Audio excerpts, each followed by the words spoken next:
Banyak orang fokus ke pakan saat beternak ayam, tapi lupa satu hal penting, liter atau alas kandang.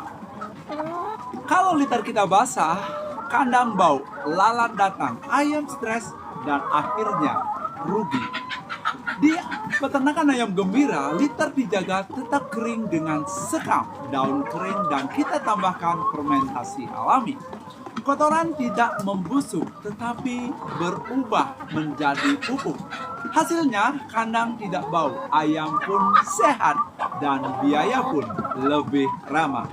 Ingat, sukses beternak bukan dari ayamnya dulu, tetapi lantai kandangnya harus kita perhatikan.